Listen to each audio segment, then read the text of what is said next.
আরও দুটি ৮,০০০ শৃঙ্গ জয়ে বেরোচ্ছেন এভারেস্ট জয়ী পিয়ালি বসাক। কৃত্রিম অক্সিজেন ছাড়াই এই অভিযান শেষ করতে চান তিনি। এর আগে ২২শে মে ২০২২ সালে এভারেস্ট জয় করেন চন্দননগরের পর্বতারোহী। ২ বছর আগে মাকালু ও অন্নপূর্ণা জয়ের পর এবার লক্ষ্য চো ইউ ও সিসা পাংমা। চো ইউ এর উচ্চতা ২৭,০০০ ফুট, সিসা পাংমার উচ্চতা ২৬,৩০০ ফুট। এর আগে পিয়ালি ৮,০০০ মিটার উচ্চতার মানাসুলু, ধৌলাগিরি, লোৎসে, অন্নপূর্ণা, মাকালু, এভারেস্ট শৃঙ্গ জয় করেছেন। এছাড়া আরও ৭টি শৃঙ্গ জয় করেছেন যেগুলো ৮,০০০ মিটারের কম। এখনও পর্যন্ত ১৫ বারের অভিযান করেছেন। চৌ ইউ পর্বতের দক্ষিণ দিক থেকে চেষ্টা করেছিলেন একবার, তুষার ঝড়ের জন্য তা সফল হয়নি। এবার চীন গিয়ে উত্তর দিক থেকে উঠবেন। আগামী ৭ই এপ্রিল অভিযানে বেরোবেন। ২ মাস সময় লাগবে শেষ করতে। পরিবেশ ও বিশ্ব শান্তির বার্তা নিয়ে এবারের অভিযান। এতদিন পর্বতচূড়ার খরচ মূলত ক্রাউড ফান্ডিং করে তুলতে হয়েছে পিয়ালিকে। এবারই প্রথম কর্পোরেট স্পন্সর নিয়ে যাচ্ছেন। ব্যাংক এন্ডোর্সমেন্ট হিসেবে বেসরকারি ব্যাংক ২০ লক্ষ টাকা স্পন্সর করেছে। দুটো শৃঙ্গে উঠতে ৪০ লাখ টাকা প্রয়োজন। তার জন্য ক্রাউড ফান্ডিং চলছে। অনেক সংগঠন, সাধারণ মানুষ এগিয়ে এসেছেন পিয়ালিকে সাহায্য করতে। পিয়ালির মা স্বপ্না, বাবা তপন বসাক প্রয়াত হয়েছেন গত ১ বছরের মধ্যে। তারা সবসময় পিয়ালিকে উৎসাহ দিয়েছেন। পিয়ালিকে হাত ধরে পাহাড়ে নিয়ে যেতেন তারা। মা বাবার অনুপস্থিতি ফাঁকা লাগছে বলেন পিয়ালি, তবে তাদের জন্য আবার পর্বতারোহণে বের হবেন।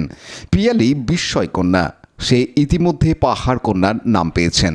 তার চেষ্টা, অদম্য জেদ সবার কাছে দৃষ্টান্ত হতে পারে।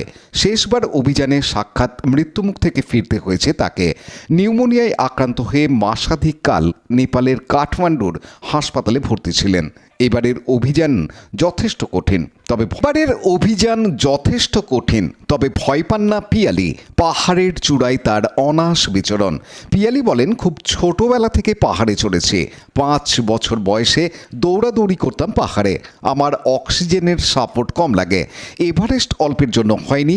এবার অক্সিজেন ছাড়াই অভিযান শেষ করার চেষ্টা করব। পানু পালের রিপোর্ট, হুগলি টিভি।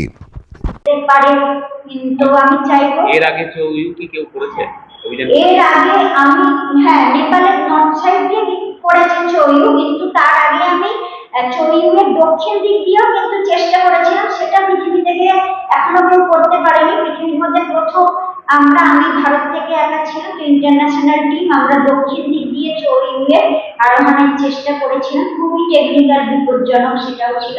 তো এবারে আমি উত্তর দিক দিয়ে যাচ্ছি, চায়না দিয়ে যাচ্ছি। কবে যাচ্ছে? আমি 7 এপ্রিল বেরোচ্ছি, রওনা দিচ্ছি এখান থেকে। কতদিন? এটা ২ মাস লেগে যাবে যদি ফান্ড হয়ে যায়। চৌইউ, সিসা পাংমা দুটো একসাথে করলে ২ মাস মতো লেগে যাবে। মানে চৌইউ ফান্ড আপনার কাছে রেডি? হ্যাঁ, মানে পুরোপুরি এখনো রেডি হয়নি, এখন কিছুটা কম আছে। তো না, আন্ডার প্রসেস, নানা জায়গায় অ্যাপ্লাইও করে রেখেছি। আর এখানে তো মানুষজন তো সবসময় আমার কাছে থেকেছেন। সারা চন্দননগরের মানুষ, ডক্টর চন্দন ঘোষাল স্যার, উনিও প্রচুর সাপোর্ট করেছেন। স্যাররা তো করে, স্যার আর ওই করতে এত বেশি আমাদের মেয়েদের মধ্যে কিভাবে পরিবর্তন করেছে না। আমরা বছরে প্রত্যেক বছরই একটা অনেক ক্লাবে ফ্রেন্ড দেওয়া, ১০০০ ছেলেদের সকলের কোর্স খুব কম উঠে আসে।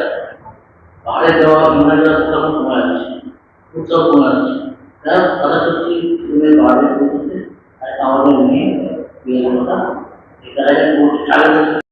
লাইক, শেয়ার, সাবস্ক্রাইব করুন হুগলি টিভি। খবর এখন বুক পকেট।